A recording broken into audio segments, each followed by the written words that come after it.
could I get some tips on summarizing? Oh, perfect. So we're having a really big push for this in our own school here at Emily Griffith. A lot of our fourth hour classes are really focusing on how to write a summary, even in math and in English.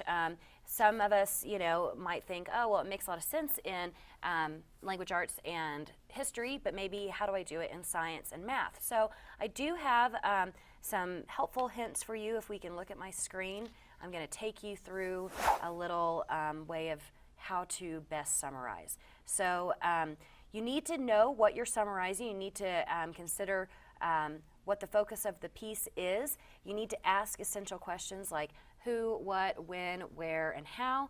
Think in a concise way, because this can help you write an effective summary. Depending on whatever the size of the piece is, you want to make sure that you are writing a shorter version of it. Then you need to actually read it. You skim it at first and now you're reading it. It's a good idea to annotate as you read. This means that you're taking notes, you're understanding what you're reading. You're annotating with the intention of summarizing. So that's your only goal there. So as you're taking notes, I want you to consider the author's purpose. Write down the author's main points for each paragraph. That's a really good tip for annotating regardless, but especially if you're summarizing. Let's say there's 5 paragraphs, you should have 5 little tiny summaries about what each of those paragraphs meant. And then you're looking for the thesis or the main idea. We just earlier in the show talked about what a thesis is. It can be a simple sentence that just affirms or negates a position. It's also just the main idea of the piece. These notes can end up being your outline. So an outline is just a skeleton of your summary, so use your annotations for that. If you wrote down the author's main points for each paragraph, then these sentences will serve as the most perfect outline for your summary. You've got it all there in your own words. But make sure if you're not only using your words, if you're using the author's words as well, you've got to quote that material. Just put quotation marks around it. That's really it, okay? That's all you have to do. Next thing you're doing is just actually doing the summary, okay? But you do have to follow some main points.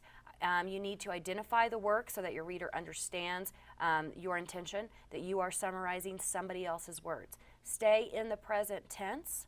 Inform your reader of the type of work you're summarizing. Is it a poem, an article, a short story, whatever it may be? Use the author's name. When you first use the author's name, you need to use both first and last, but then after that, you can just refer to the author by his or her last name. And then also include the main point of the work, all things that you were already looking for in when you were reading the text. You include all the important information. Don't leave out any major points, but you can leave out the minor points because all you're doing is summarizing the main idea of the piece. You need to present your summary without including your own opinions. This is not about what you thought about it. It's about what the author was saying, okay? So in a summary, it's all about the other person's words. This means you need to be concise, like I mentioned earlier. You're not rewriting the piece. You're just giving us the main points, so it should be quite a bit shorter than the original. And then make sure you have time to go back and check your work. Make sure that it really is addressing everything the author wanted. It has the author's purpose and their main points in mind. I have an example of just from the short poem, The Road Not Taken by Robert Frost. I'm not going to go through this whole poem, but I will show you what an example of a summary of that poem would look like.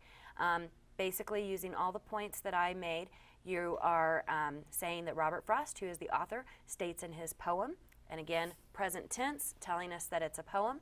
The poem's title is The Road Not Traveled. So he states in this poem that taking the road less traveled by has made all the difference. Those are his words, so there's quotation marks around it. Frost's main idea is illustrated in the final line of his poem. He compares 2 roads, one that has been often walked upon and one that is so seldom used grass has grown over it. I'm using a paraphrase of his words now, just to show again that I'm using my own words to tell you what he has said. And then the main point. Frost's roads are simply symbols for living one's own lifestyle and not conforming to a path that is popular, but rather choosing a journey that is best for each of us. That 4-stanza, 3-stanza poem was just summarized in one paragraph, and it's fairly effective. So again, if you follow these main points that I just addressed, you should be able to write a summary pretty effectively no matter what you're trying to summarize. I have a question about that. Sure. Can a summary be in one sentence? It can. It definitely can. Depending on the length. If you're summarizing one paragraph, one sentence would be perfect. When you go into more depth in the original, it probably will need to be longer just because you want to make sure you're giving equal time to all of the main points that were addressed. Gotcha. But definitely a summary could be written in one sentence. Very, very good. Good. I think most of mine will be one sentence then. Excellent. All right.